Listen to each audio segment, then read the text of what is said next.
Welcome to mini foods Jaisingh. எல்லோருக்கும் வணக்கம். இன்றைக்கி நம்ம வீடியோவில் எளிமையான முறையில் நம்ம வீட்டில் இருக்கிற பொருட்கள் யூஸ் பண்ணியே சட்டுன்னு ஒரு 5 நிமிஷத்தில் ரெடி பண்ணுற மாதிரி ஒரு தோசை ரெசிபி தாங்க பார்க்க போகிறோம். நம்ம வீட்டில் இட்லி தோசை மாவு இல்லாத நேரத்தில் இதே போல் செஞ்சு பாருங்கள். தோசை பாருங்கள் எந்த அளவுக்கு சாஃப்டாக வந்திருக்குதுன்னு சொல்லிட்டு. நல்லா ஆறுனதுக்கப்புறமும் இதே போல் சாஃப்டாக இருக்குங்க. இப்போ வாங்க வீடியோக்குள்ளே போகலாம். இப்போ இந்த தோசை செய்கிறதுக்கு 1 கப் அளவுக்கு ரவை எடுத்துருக்குறேங்க. நீங்கள் தேவையான அளவுக்கு எடுத்துக்கோங்க.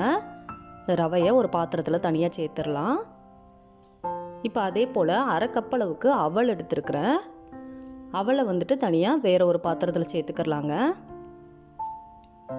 இப்போ நம்ம எடுத்த 1 கப் அளவுக்கு ரவைக்கு 1 கப் அளவு தண்ணி ஊற்றி அதை வந்துட்டு ஒரு 5 நிமிஷம் ஊற வைக்கணும். இதே போல் நல்லா கலந்து விட்டுக்கோங்க. நீங்கள் எவ்வளோ ரவை எடுத்துருக்கீங்களோ அதே அளவுக்கு தண்ணி சேர்த்துக்கோங்க. இப்போ 1/2 கப் அளவுக்கு தண்ணி வந்துட்டு அவலில் சேர்த்துக்கலாம். இதையும் வந்துட்டு ஒரு 5 நிமிஷத்துக்கு தனியாக வந்துட்டு ஊற வச்சிடணுங்க. இதே போல் கலந்து விட்டுக்கோங்க. பாருங்கள், இப்போ ஒரு 5 நிமிஷம் ஆயிடுச்சு. இந்த ரவெல்லாம் நல்லா ஊறி வந்திருக்குது பாருங்கள். அதில் இருக்கிற தண்ணியெல்லாம் நல்லா அப்சர்வ் பண்ணி எடுத்துருக்குது.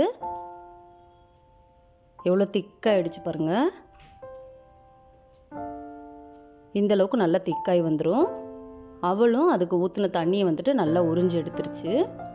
இப்போ இது ரெண்டத்தையுமே நம்ம ஒரு மிக்ஸி ஜாருக்கு மாற்றிக்கிறலாம். இப்போ இதை நைஸாக வந்துட்டு அரைச்சி எடுத்துகிட்டு வரணுங்க.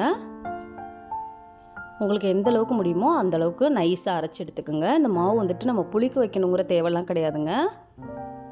பாருங்கள், நல்லா நைஸாக அரைச்சி எடுத்துகிட்டு வந்தாச்சு. இப்போ இதை ஒரு பாத்திரத்துக்கு மாற்றிக்கிறலாம். மாவோட பதம் இதே போல் இருக்கிற மாதிரி பார்த்துக்கோங்க. நம்ம தோசை மாவோட பதத்துக்கு இதே போல் இருக்கிற மாதிரி பார்த்துக்கோங்க. ரொம்ப திக்காக வேண்டாம், ரொம்ப தண்ணியாகவும் இருக்கக்கூடாது. இப்போ இதில் தேவையான அளவுக்கு உப்பு சேர்த்துக்கிறலாம். 1/2 ஸ்பூன் அளவுக்கு ஆப்பச்சோடா சேர்த்துக்கிறலாங்க. இப்போ இது எல்லாத்தையுமே சேர்த்து நல்லா கலந்து விட்டுக்கலாம். ரொம்ப அடித்து கலக்க வேணாங்க, மெதுவாகவே கலந்து விட்டுக்கலாம். பாருங்கள், மாவோட பதம் இதே போல் இருக்கிற மாதிரி பார்த்துக்கோங்க. நம்ம வீட்டில் இட்லி தோசை சப்பாத்தி பூரின்னு அடிக்கடி அதவே பண்ணுறதுக்கு இதே போல் ஒரு முறை செஞ்சு கொடுத்து பாருங்கள். ரொம்பவே வந்துட்டு சூப்பராக இருக்கும். நம்ம வேலையும் ஈஸியாக முடிஞ்சிருங்க. இப்போ இதை தோசை தவாவில் நம்ம வேணுங்கிற அளவுகளில் எடுத்து ஊற்றிக்கலாங்க. உங்களுக்கு ஊத்தப்பமாக வேணும்னா அப்படியே ஊற்றிக்கலாம். இல்லை தோசை மாதிரி வேணும்னா லைட்டாக தேய்ச்சி விட்டுக்கலாங்க. இப்போ இதில் கொஞ்சமாக ஆயில் சேர்த்துக்கலாம்.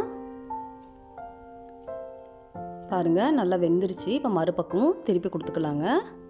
நம்ம ஊத்தப்பமாக செய்யும் பொழுது மூடி வச்சு அப்படியே திருப்பி போடாமல் அப்படியே எடுத்துக்கலாங்க.